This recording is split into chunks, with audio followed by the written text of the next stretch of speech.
Hello and welcome to Agenda 2030. I am Toyin Nkamiang John. Recently, leading women across Africa gathered in Abuja to chart a common course in the quest to bridge the gap and remove the issues that limit women.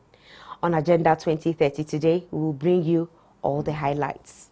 First, we will join Adesuwa Osuyi as she brings you briefs on trending stories on the implementation of the Sustainable Development Goals across the world. Do stay with us.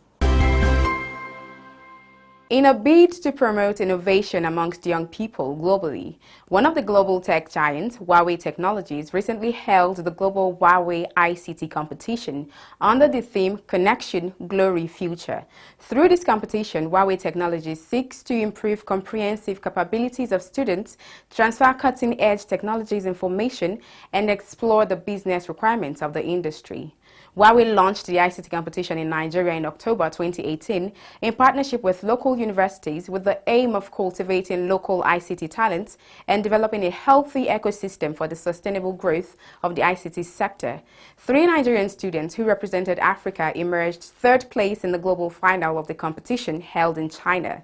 The Director General of NITDA, Dr. Isa Ali Ibrahim, presented each of the winners with letters of commendation, tablets with e-learning software, an internet bundle with 3-month subscription, and 500,000 naira. With 8 million people and the need to create transport systems that leave no impact on the environment, the capital city of Bogota, Colombia, has introduced cable cars as a means of efficient green transport, especially in poor city neighborhoods. The power generated by solar panels on each cabin enables the cable car to operate for 5 or 6 hours daily without using any other source of electricity. Hence, with the combination of solar power and electricity sourced from hydropower, the cable cars are helping to avert emissions from fossil fuels used for transportation. Worldwide, cities account for about 3/4 of carbon emissions and consume more than 2/3 of energy, having a big impact on global warming. And with Latin American countries struggling to curb health-harming pollutions, introducing cleaner transportation that also reduces emissions is a welcome development. According to the International Finance Corporation, energy-efficient public transport in emerging markets could attract $1 trillion over the next decade, while electric vehicles could generate $1.6 trillion in investment. A group of SDGs advocates called SDGs Thursday is promoting a program of events that aims to educate, entertain, and inspire action on the global goals. Tagged SDGs Festival of Ideas, the program offers a huge range of stimulating activities, ideas, and innovation in line with the 17 goals of the 2030 Agenda for Sustainable Development. The program is also aimed at encouraging the public to explore the arts, humanities, techs, and social sciences via a thought-provoking and creative series of events.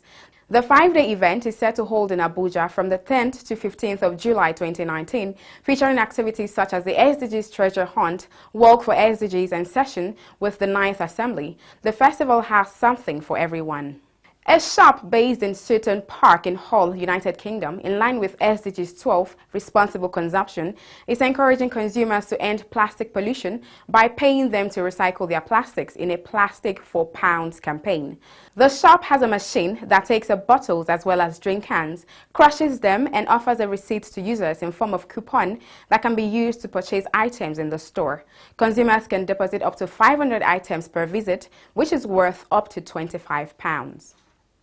In another related event, as part of measures to save the ecosystem and douse the effect of plastic pollution on lives below water, a supermarket in Thailand has resorted to packaging wares in banana leaves in the place of plastic bags. The leaves are freshly sourced from farms and are totally health-friendly. The trend is quickly spreading around Asia as supermarkets in Vietnam and Indonesia have also adopted the eco-friendly style of goods packaging. In a bid to close the gap between the rich and the poor, actualize the global goals for sustainable development, and promote economic stability in Nigeria, Oxfam International launched its regional West African report on reducing inequality in Nigeria. At a press conference in Abuja, Oxfam Country Director, West Africa in Nigeria, Constant Chona, said the need to publish the reports became imperative due to the increasing level of inequality in Nigeria. These reports provide a picture of the current state of poverty and economic inequality in Nigeria, identifies the main drivers of this situation, and presents some policy situation. Agenda 2030. As a successor framework for the Millennium Development Goals, the global community rolled out a bigger, deeper, and more encompassing framework called the Sustainable Development Goals, designed to transform our world, lift the poor out of poverty, as well as ensure inclusive and healthy society. On Agenda 2030, we take you on a media trip to the global destination of the future we want. With everyone on board, we focus on the people and their struggle, the civil society and their agitations, the government and her development effort, the global development agenda, its 17 goals and 169 targets. We bring you all the deliberations, insightful conversations and high-level partnerships on the road to global destination. Agenda 2030, showing on this channel. Agenda 2030, leaving no one behind. In a bid to power the actualization of the UN goals and the African Union Agenda of 2063, African women converged in Abuja for the launch of the Nigeria chapter of the African Leaders Network, AWLF, a movement aimed at encouraging increased women's participation in politics, peace building, and also mentorship of young women leaders through intergenerational dialogues and platforms. We have the report. Gender discrimination still remains a problem all countries, including the most advanced one, are battling with, though in different degrees. Women are still considered the inferior gender in most parts of the world, and as such are routinely denied even the most basic of rights. In many countries, girls are denied the benefits of education, right to work, while as women they are barred or find it difficult to access key positions in government or private organizations by entrenched cultural, political, or institutional barriers. Yet, it has been generally agreed that to accelerate transition towards more sustainable and equitable growth in line with the Sustainable Development Goals objectives of leaving no one behind, it is critical to integrate women into national development and decision-making process. Indeed, while achieving gender equality and women's empowerment is Goal 5 of the SDGs, it is also part of all the other goals, with many targets specifically recognizing women's equality and empowerment as both the objectives and as part of the solution. The need to bridge this gap necessitated the decision of global leaders to dedicate standalone goals in the now rested Millennium Development Agenda and the successor framework tagged the Sustainable Development Goals. As members of African Women Leadership Network Nigeria, you will be individually and collectively challenged to provide leadership in the attainment of SDG Goals 5 on gender equality and empowerment of women and girls. With the caliber of personality and the steering committee, I have no doubt in my mind that you do justice to this enormous task at hand. As a country, we must prioritize the issue of women's socio-economic problems and to bridge the gap of inequalities. We must promote also the child education matrimony and reduce maternal deaths. The UN entity for gender equality and empowerment, UN Women, had even before the inception of the SDGs in 2014 initiated a global He-for-She campaign with the aim of ending gender inequality and create tangible changes. The campaign is aimed at engaging men and boys as agents of change by encouraging them to take action against gender inequality. The campaign's central message is that gender inequality is not only a women's issue, but a human rights issue. Globally, over 1.4 million men have joined the He-for-She movement to date. The initiative was launched in Nigeria by Vice President Yemi Osinbajo in Abuja on 23 May 2017. Even though different strategies have been mapped out over the years to address the gaps, the United Nations has, however, found it even more compelling to galvanize leading women under the auspices of African Women Leaders Network. Like the He for She campaign, the African Women Leaders Network seeks to create a platform for high-level engagement of leading women for public advocacy in the movement for achieving gender equality. The Africa Women Leaders Network was birthed as a regional platform to galvanize the strength of women's networks across sectors and generations to support realization of the big development agendas, including the AU Agenda 2063 and the UN Sustainable Development Goals. By 2018, it became clear that the establishment of national chapters will be necessary in order to realize the full potential of this network. So to date, 6 national networks have been formed in the Central African Republic, in the Democratic Republic of the Congo, in Cameroon, Congo-Brazzaville, Seychelles, and Sierra Leone. So Nigeria today is the next country. I believe 20 more national chapters are planned within the next year. Nigeria is the 7th to be launched. Over the course of the last year, UN Women began to facilitate discussions about the establishment of a national chapter in Nigeria. We consulted with women who were present at the launch, at the global launch in New York and the African Union in Addis, and we also consulted extensively with the Embassy of Germany. The African Women Leaders Network was birthed in 2017 as a continental network of women leaders and activists from Africa committed to advancing a common vision for women's empowerment and leadership in the development of the continent. The network seeks to galvanize the leadership of African women towards fostering lasting peace and sustainable development in all sectors and at all levels, building on and working with existing women networks in line with Africa Agenda 2063 and the 2030 Agenda for Sustainable Development.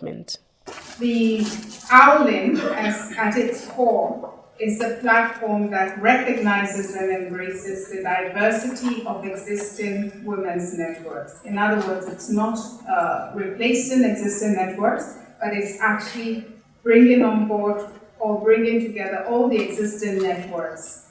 Its mission is to bring these different formations of women's networks together around a common agenda. In this way, you can see AWLF as a glue that unites women's networks in all their diversity around the common purpose of advancing gender equality in Nigeria. This is intended to make the women's movement in Nigeria stronger and also better able to withstand the pushback that is threatening not just here in Nigeria but globally, as we've seen, to unravel many of the gains that have been made in recent decades. This year's call for action is to champion the course of women's socio-economic and political development in Nigeria. The United Nations Deputy Secretary General, Amina Mohammed, and the Executive Director of the UN Women, Phumzile Mlambo Nguka, called for increased women participation in politics and adequate representation across all leadership positions. They charged African women to ensure active contribution in the peace-building process, transformation and stability of their countries. Your launch today is an important milestone along the path to achieving women's empowerment and gender equality in Nigeria and beyond. 2 years ago this very month, I was honored to join forces with the African Union and the UN Women to facilitate the birth of the Africa Women Leaders Network. Soon after, we undertook a joint solidarity mission to the Democratic Republic of Congo and Nigeria. The mission helped to highlight the crucial need for women's participation in peace and security processes and in politics as a whole. We know this is key to building sustainable development for all. Your launch today could not come at a better time. Next year, we will mark 5 years since world leaders adopted the 2030 Agenda for Sustainable Development and the 17 Sustainable Development Goals. UN Secretary-General Antonio Guterres has emphasized that achieving the 2030 Agenda and Africa's Agenda 2063 requires a strong focus on inclusivity with a special emphasis on mainstreaming women's rights and gender equality across prevention and mediation work. In Nigeria, your new chapter is an important platform to help realize the Sustainable Development Goals by increasing women's meaningful participation in all areas of decision-making and by extending advice and support at the federal and state levels to prioritize gender considerations. Working in partnership with other national chapters of the African Women Leaders Network in the Lake Chad Basin region, all of you can serve as strong advocates towards increasing women's representation in peace and security in Nigeria and the region. As we know, this launch comes on the heels of Nigeria's general elections, which saw a further dwindling in the numbers of women elected into political office. This unfortunate development only serves to make your leadership and voice even more critical, even more necessary, as you support women's networks and galvanize national and international efforts to reverse the regression in women's political representation. The African Women's Leaders Network shows what is possible when women work together across different organizations, sectors, regions, and affiliations towards a common vision. I urge all of you to use this chapter in 3 specific ways. First, harness the energies and experiences and the leadership potential of women's networks across the country. Second, coalesce around common priorities and challenges that are facing women in Nigeria. Third, propose solutions that work for women and girls. As you do so, do all you can to make sure your network is as wide and inclusive as possible, bringing in women, young and old, rural and urban, and all those who might find themselves on the margins, including women with disabilities and those in internally displaced camps. Every Nigerian woman should see their experiences, their hopes, aspirations, and their dreams in the values and the agenda championed by this important network. Once again, congratulations to the women of Nigeria for taking this bold step. I look forward to working with all of you as you continue building this movement for transformative change. In a welcome address and introduction of the steering committee of the network, the United Nations Women Council representative, Comfort Lamte, told the gathering that to champion this course, so far with Nigeria chapter being the 7th network to be launched, 6 national networks have been formed in Central Africa Republic, Democratic Republic of Congo, Cameroon, Congo-Brazzaville, Seychelles, and Sierra Leone, with an additional 20 more planned to be launched within a year. Speakers at the launch, whose voices were further amplified by that of the First Lady and wife of the President, Her Excellency Dr. Mrs. Aisha Muhammad Buhari, represented by Ms. Hajo Sani, called on the President to, in usual fatherly gesture, consider the appointment of competent women into his new cabinet. As you are all aware, Her Excellency Dr. Mrs. Aisha Muhammad Buhari, the First Lady of Nigeria, has been very passionate about women and to get more women into the leadership position. As you will recall, in the last general election, Her Excellency succeeded in initiating women and youth presidential campaign team, whereby women played great and very, very significant role towards the success of the general election, and specifically for bringing Mr. President back as the President of the Federal Republic of Nigeria. In that regard, we believe that Mr. President, it is only fair if in this present dispensation of the 2nd term, Nigerian women are brought on board to be major stakeholders in terms of being part of the decision making they are supposed to be. The United Nations Resident Coordinator in Nigeria, Edward Kalun, adding his voice as a he for she, maintained that considering the appointment of competent women into different leadership positions is critical in reshaping the society. Despite the well-documented positive impact of women and women's organization, progress on women's participation and leadership in politics and peace process is still lagging. The 2019 general election did not help the situation either. Now the statistics are talking about less than 5% of women's participation in parliament. This is not acceptable for this giant of Africa called Nigeria. Without gender equality, there is not going to be any development in Nigeria. And I know we are now at the political heartbeats of politics. There's a lot of horse trade going on, but I want to end by calling on President Buhari that in his solitary decision of the next cabinet to consider competent women to hold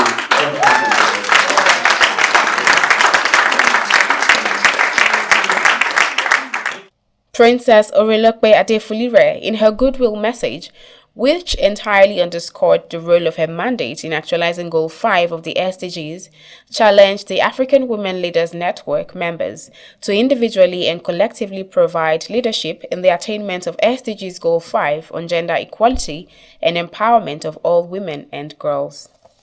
Discrimination against women and limitation on being a thing of the past, and that's one of the agenda of the CNM committee.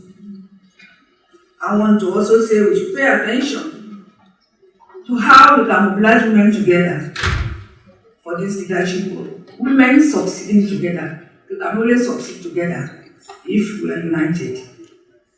And we must be united to fight this and to achieve this. The African Union missions in Nigeria, the ECOWAS, and other stakeholders in their various speeches threw their weight behind the call for the actualization of the 35% affirmative action for women in Nigeria. For us at African Union, women are not only at the center of development, but central to the development of the continent. And so the African Union places very high premiums on the issues of women. That is why the African Union Agenda 2063, aspiration number 6, places specific emphasis on Africa. Most development is people-driven, relying on the potential offered by people, especially these women and youth, and caring for the children. We are committed to Agenda 2030 of the United Nations. We are committed to the African Union Agenda 2063, which talks about the Africa we want, and certainly the Nigeria we want. And also we are committed to the United Nations Security Resolution 1325. These are some of our global defining agendas which inform some of the work that we are doing.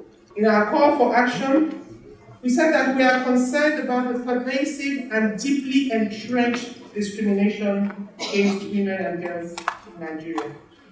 And we said that this is reflected in the low representation of women in leadership and decision-making positions, the disproportionate impact of conflict and insecurity on women and girls, the exclusion of women and girls from peace-making building and conflict resolution processes, and the high prevalence of violence against women and girls, including early girl child marriage and female genital mutilation, amongst others. We also said that in our aim to find an action for the next 1 year, we're going to harness the wealth of Nigerian women experiences in leadership and use the contributions to seek a transformative agenda, one that builds stability in Nigeria towards the realization of the goals of the Nigerian National Gender Policy and all the global commitments that we have made. The launch also had an interactive panel discussion tagged "The Transformation Women Want, Galvanizing for a Common Agenda," with focus on outcome of the 2019 elections, improving women's participation in politics, leadership, decision-making, and strengthening the agenda-setting role of women, with the wife of Ekiti State Governor Erelu Bisi Fayemi moderating the session. The high-profile launch, which was powered by UN Women in collaboration with the Office of the Senior Special Assistant to the President on SDGs, African Union, and Embassy of Germany, had in attendance heads of UN systems in Nigeria, Norwegian and German ambassadors to Nigeria, wife of the former Senate President, wife of state governors of Ekiti and Kebbi, the First Lady of Nigeria, who was represented by her Senior Special Assistant, Hajo Sani, as well as women representatives from the House of Representatives and other stakeholders. And that's our package. Remember, you can always watch this program and other episodes by subscribing to our YouTube channels on youtube.com/Fresh News TV and youtube.com/Agenda 2030 TV. You can also watch the program live on Facebook. Just log on to www.facebook.com/Fresh News NG and www.facebook.com/Agenda 2030 TV. Follow us on all our social media platforms at Agenda 2030 TV on Facebook, Twitter, and Instagram. Remember to drop your comments and share with your contacts. Do use the hashtag Agenda 2030 and hashtag Agenda 2030 TV. Thank you for being part of the program this week. I am Toyin Nkamiang John. See you again next week. Bye.